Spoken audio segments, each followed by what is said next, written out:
Hi, I'm Calivan and welcome to episode 4 of Bar for Beginners. This video is part of a series, so if you're new here you might want to check out the first episode, which is linked on the screen and in the description below. Today we're going to talk about units, specifically bots and vehicles. We'll explore the different types available, examine the differences between them and figure out what we should be building in various situations.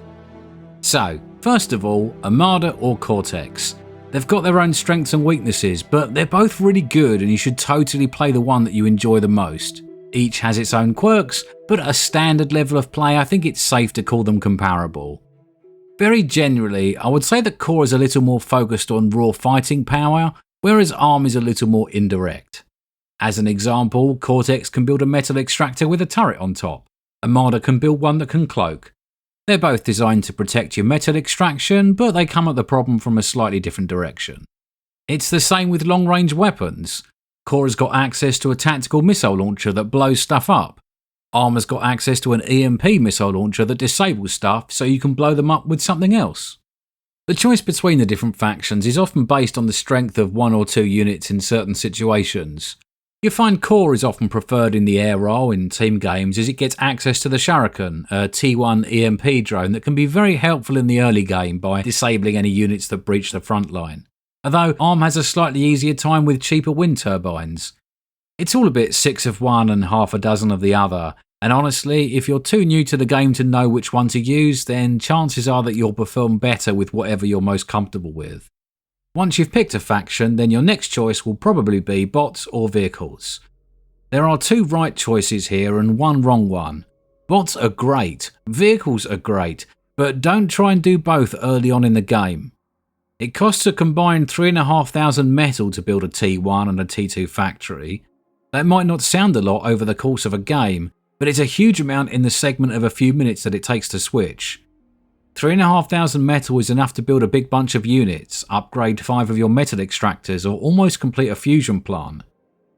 If you switch over from bots to vehicles or vice versa during the early to mid game, then you're just giving your opponent a huge advantage. There is a lot of variety from both the bot and the vehicle factories. Both give you access to fast light units, slow heavy units and everything in between. As far as maximum speed, damage, range and health goes, you can find either in both of these trees, although vehicles tend to be a little bit more powerful and have a slightly increased cost. Vehicles also tend to have a higher top speed than a comparable bot, but bots are generally more manoeuvrable. We can see this by moving a bunch of bots and vehicles together in a group. You'll notice that even though the speed of these bots is a little lower, they actually have better acceleration. Vehicles also need to do little U-turns when changing direction, but bots can pretty much turn on the spot. If we move them all over here, you can see this in action, with bots making an immediate turn and starting out ahead before the vehicles catch up and then overtake once they reach their higher maximum movement speed. Bots can also go places vehicles can't. These hounds can easily make it up this incline, while the Jaguars just get stuck at the bottom. Some spider-like bots can even climb up steep cliffs, allowing them to strike from an unexpected direction or escape ground-based forces. There is one word of warning I'll give when it comes to making your choice. If you're playing a team game and you're on the front line, it can be a little tricky as an Armada bot player. Every other variation, including core bots, all vehicles and even hovercraft, have access to some really long-ranged artillery units, but you don't. You have to play aggressively in the early game and then quickly switch to defensive structures or you'll get picked apart from long range. It takes a bit of practice to get right, but once you get the hang of it, you'll have access to some really unique and powerful units like the Recluse and the Sharpshooter. I'm not going to go over all of the combat units as there are far too many, but instead I'll highlight a few very useful choices from each tier. I'm not going to tell you what to build as that will depend on your economy, the map and the state of the game, but when there's any doubt, you can't go far wrong with these picks. The Pawn is a feisty little arm bot that is the mainstay of many openers. Their low metal cost and high movement speed makes them ideal for the very early game, and they're often used to intercept scouts or to make a fast initial jab at the enemy's economy. However, their usefulness decreases rapidly after the first few minutes, as their short range and tiny health pool make them very vulnerable. The Rocketeer's medium range and the ability to fire on the move make them a pretty handy tool in the early game. They slightly outrange light laser towers so they can assert a little pressure, and a group of them output a pretty respectable amount of fire. However, they do have poor tracking and will struggle to hit units that are moving in any direction that isn't directly towards or away from them. They are at their most effective when they're backed up by some fixed defences, pushing out to fire a salvo or two and then retreating to the safety of some laser towers if the enemy makes a move towards them. Hounds are pretty cheap and they've got a lot more health, damage and range than any of the T1 bots. Their high movement speed means that you're normally able to get them to where they are most needed in time to make a difference, and when paired with radar coverage are an excellent skirmish unit. They are best used in the early stages of T2 as their effectiveness quickly falls off when your opponent starts to build bigger and more powerful units. A very solid T2 unit, a group of Recluse can put out a serious amount of firepower at a decent range, enough to smash all but the toughest targets in a single volley. They aren't super fast or tough, so you need to keep them on the move, but their reasonable speed and their climbing ability can give your opponent a real headache. They're at their best when they're supported by a handful of slightly faster or tougher units who can poke ahead to provide vision and prevent fast counterattacks from overrunning a line of spiders. The Grunt is the Cortex equivalent of the Peon. It serves the same sort of purpose. It's weak, but it's fast and cheap even for the early game. It does less damage than the Peon, but it does have a slightly longer range, but their effectiveness as a combat unit falls off pretty quick after the first few minutes of a game. The Thug is a light plasma bot. It's got a reasonable amount of health for a T1 unit and it doesn't cost too much either, but in a group it can be quite effective. A bit like the Rocketeer, they can be used to push forward to strike and then pull back behind some fixed defences if they get threatened. Chances are that this will be the mainstay of your early game forces, the other option being the Aggravator, which is essentially the same as a Rocketeer. Fiends are quite cheap for a T2 unit and they're one of the fastest on the battlefield. They're armed with a short-range flamethrower that is perfect for cleaning out big clumps of T1 units, and they've got a non-trivial amount of health. They're perfect for exploiting gaps in enemy defences, rushing past slower units to strike directly at weak production structures and generally being quite annoying. The Sheldon is an excellent mix of skirmish and artillery. It's not too slow and it's got a really long range, and when it's paired with radar and jamming support it can be extremely effective at putting constant pressure on the enemy defensive line. They don't hold up too well in a straight fight, but as long as you micro them well enough and keep them at their optimum range, they're a delight to use.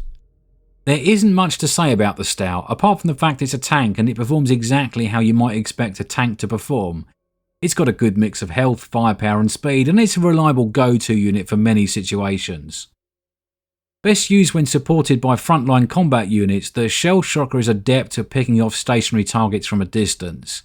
You don't want too many of them as they can be easily overrun, but a handful of them protected by some tougher units like the Stout will enable you to pick off some fixed defences and provide some very useful counter-battery fire. A lot stouter than the Stout, the Bull is the bigger, better brother. It's a little slower, but it's got a longer range and more than double the health and triple the damage output. It's a hard-hitting main battle tank that can be used in groups to smash through enemies with brute force. The Mauser is to the Shell Shocker what the Bull is to the Stout. It's got longer range, hits harder and has a flatter trajectory to its shots, providing a serious amount of long-distance firepower. Get a bunch of these if you want some long-range hitting power, but remember to back them up with some tougher units like the Bull so you don't get pushed and overrun. The Brute is Cortex's answer to the Stout, and it performs the same tasks with the same degree of competency. It's a solid T1 unit with a good bit of power and it will serve you pretty well in the early game. A bit like the Shell Shocker, the Wolverine is a light artillery platform that works very well when paired with a tank. It's a lot weaker than the Brute, but it does have very good range and it can hit out of things that are far too distant for your other units.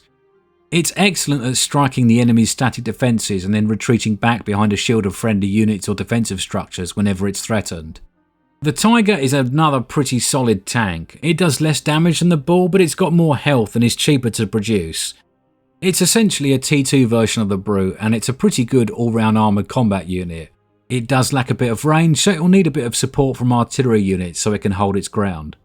Speaking of T2 artillery, the Quaker doesn't have the longest range or the most damage of the T2 offerings, but it is significantly cheaper, and unless you want to be playing 1000 metal for a single vehicle, then it's probably your best fire support option.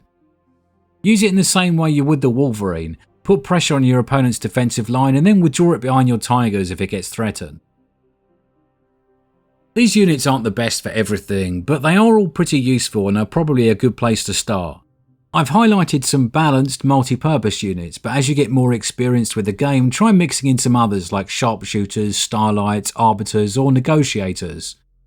Almost everything in the game is very good at something, and you'll soon get a feel of what to deploy and when. One thing I will caution is to try not to mix too many types of units together at once. It can be very hard to micromanage an attack or a defense if you've got multiple units all with different ranges and movement speeds. You're likely to leave some behind and suffer from defeat in detail, so until you're confident with the game as a whole, try not to make things too complicated for yourself. We've spoken about combat units, but don't you dare neglect your support. At Tech 1, the Grave Robber and the Lazarus are exceptional at scooping up resources from the ground or repairing your units. Even players who choose vehicles will probably get a T1 bot factory somewhere down the line just to have access to these. At T2 you gain access to the radar and the radar jamming unit, something you don't want to be without. Most units can shoot further than they can see, so you always want good radar coverage, and the force without this benefit will probably lose an otherwise even fight because of it. There is one final thing we should talk about, and that's quantity versus quality. Once you've got access to some very powerful units, it can be tempting to build the biggest, baddest day ruiner that you can manage, but you must exercise some caution. It might feel good to have a couple of high power units on the field, but there's no point having the world's most powerful mega tank in the middle of the map if your opponent sends a couple of dozen T1 bots down the flank and flattens your base. Unsupported units are also at risk of being shot from outside their range, attacked from the air, or one shot from a commander's D-gun ability, so you need a mix of both quality and quantity. Pay attention to your economy and do a few quick calculations in your head to see what you can realistically afford. Look at your metal income, multiply it by 6 and then add a 0. That's how much metal you've got coming in every minute. Let's say we just entered the mid-game and finished our T2 bot factory and our income is at plus 30. If you decide to build the big, heavy, fat boy, you're probably only going to be able to crank out a couple of them over the next 2 minutes. They'll take ages to waddle to the front line and can be easily outflanked. Instead, you could build 12 hounds, and they'll start having an effect far sooner. You'll also be able to cover a far wider stretch of the front, something that's not to be undervalued. Once your economy ramps up, you'll be able to support a decent number of very powerful units, but you can't force it too early or you'll leave yourself wide open. Okay, so now it's your turn. Go and play some skirmishes, multiplayer games, or even some challenges. Test out the different factions and their bots and vehicles and find something that feels good.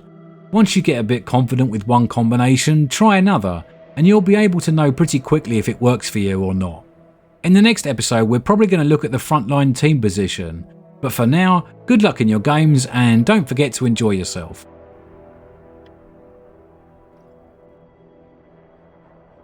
Hi there, thanks for watching this installment. If you enjoyed this video, then click the like button, and if you've got any questions, then don't hesitate to leave a comment or visit the Discord. And as usual, if you want more of this sort of thing, then subscribe to my channel and I hope to see you back soon.